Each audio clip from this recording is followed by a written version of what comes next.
পঞ্চম শ্রেণীর শিক্ষার্থী বন্ধুরা, আজকে তোমাদের ভাগ দেখাবো। আমি আশা করি তোমরা সবাই ভাগ ভালোভাবেই পারো, কিন্তু আমি আমার বিদ্যালয় শিক্ষার্থীদের মজার ছলে যেভাবে ভাগ করাই তোমাদের সাথে শেয়ার করতে চাই। এখন দেখো, আসলে এটা কোনো নিয়ম না, আমি আসলে ওদের মজার ছলে বোঝানোর চেষ্টা করি। এখন দেখো যে এই যে ৭,৫৪২টা, ধরো আমি বলি যে মানে বিদ্যালয়ে কিছু চকলেট আছে, এটা তোমাদেরকে দেওয়া হবে। এখন এই ৭,৫৪২টা চকলেট আছে। এখন এটা ৫৫ জন ছাত্রছাত্রী আছে তোমার ক্লাসে, এদের মাঝে ভাগ করে দেওয়া হবে। এখন ওদেরকে প্রথমে বলি যে দেখো, এখানে ২টা অঙ্ক আছে, এই ২ অঙ্কের একটা সংখ্যা ৫৫। তুমি এখান থেকেও আজকে এই যে এই চকলেটগুলো প্যাকেট আকারে আছে, এই যে একটা প্যাকেট, একটা প্যাকেট, একটা প্যাকেট, একটা প্যাকেট। দেখো, এখন যেহেতু ২ অঙ্কের সংখ্যা আছে, মানে ৫৫ জন লোক ভাগ করে দিতে হবে। এখন প্রধান শিক্ষক মনে করো তোমাদের নির্দেশ দিয়েছে যে প্রথম দিন যেহেতু এখানে ২ অঙ্ক আছে, তুমি এই ২টা প্যাকেট খুলবে, কিন্তু যদি প্রয়োজন পড়ে প্রথম দিন ৩ প্যাকেটও খোলা যাইবে।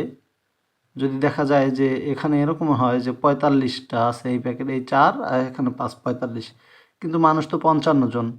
এখন ৫৫ জনকে তো ৪৫টা চকলেট দেওয়া যায় না, কমপক্ষে তো ৫৫টা থাকা লাগে। এই জন্য প্রথম দিন প্রয়োজন যখন হবে তখন তুমি ৩ প্যাকেটও খুলতে পারবে, কিন্তু তার পরের দিন থেকে ১ প্যাকেটের বেশি খোলা যাবে না।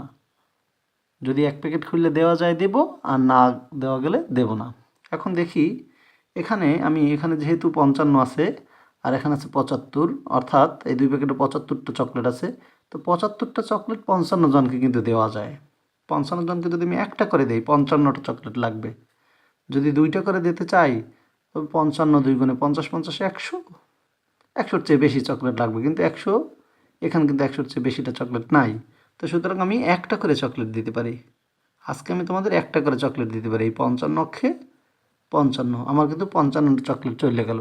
এখন বাকি থাকে কত দেখি, ৫ আছে কত, ৫ হবে ০, ৫ আছে কত হলে ৭ হবে, ৬, ৭, ২, ২০টা চকলেট কিন্তু এখনও রয়ে গেছে। এই ২০টা আজকে আর দেবো না, এখন পরের দিন আসছে। শর্ত হয়েছে পরের দিন আর কোনোভাবেই ২ প্যাকেট খোলা যাবে না একদিনে, একটা করে প্যাকেটই খুলতে হইবে। এখন আমি এই একটা প্যাকেট খুললে এই নিচে নামাইলাম, এখন হলো ২০৪। এখন আমার কাছে ২০৪টা চকলেট আছে। এটাকে আমি ভাগ করে দেব ৫৫ জনের মধ্যে। যদি আমি ২টা দেই, ৫০ দুগুণে ১০০, আরও তো ৫ দুগুণে ১০, ১১০। ৩টে করে দিই, ৩ ৫০, ১৫০ বা ১৫০, ৪ ৫০ তো ২০০, আবার ৪ ৫ ২০, ৪টে করে দিতে গেলে ২২০টা লাগবে, কিন্তু ২২০টা চকলেট কিন্তু আমার কাছে নাই। এটা আমি গুণ করে বের করতে পারি। এটা প্রথমে আইডিয়া করে নিলাম যে ৩ ৫০, ১৫০, ৪ ৫০, ৪ ৫, ৪ ৫ ২০, মানে এই জন্য আমি কি করতে পারি, পাশাপাশি গুণ করে দেখতে পারি যে আমি ৩ দিয়ে গুণ করলে কত হয়। দেখো, আমি যদি ৫৫ জনকে ৩টে করে চকলেট দিতে চাই এক একজনকে, ৩ ৫ ১৫, ৫ হাতে ১, ৩ ৫ ১৫, ১ ১৬, ১৬৫, আর ৪টা দিলে তখন দেখবো। আচ্ছা দেখি, আমি আসলে ৪টা করে যদি দিতে চাই, ৪ ৫ ২০, ০ হাতে ২, ৪ ৫ ২০, আর ২ ২২, ২২০টা চকলেট লাগবে, কিন্তু আমার কাছে তো ২২০টা চকলেট নাই। আমি ৪টা করে দিতে পারবো না, আমি দেবো তাহলে ৩টা করে। এই দেখো, ৩টে করে দিলাম চকলেট। তাহলে ৩, ওই যে গুণটা করা আছে, বা আমি গুণ করতে পারি। ৩ ৫ ১৫, ৫ হাতে ১, ৩ ৫ ১৫, ১ ১৬, বিয়োগ করি। ৫ আছে কত হইলে ১৪ হইবে, ৯ ৫ ১৪, হাতে ১, ৬ আর ১ ৭, ৭ আছে কত হইলে ১০ হইবে, ৩, তারপর হাতে ১, ১ আর ২, ২ দিয়ে গেলে ০, ৩৯টা চকলেট আছে।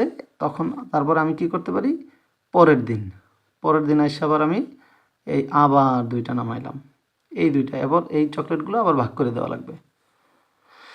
এখন দেখো, এরকম ৪টা করে দিলে তো ২২০টা চকলেট লাগবে, কিন্তু এখানে তো আরও বেশি আছে, আমি আরও বেশি দিতে পারবো।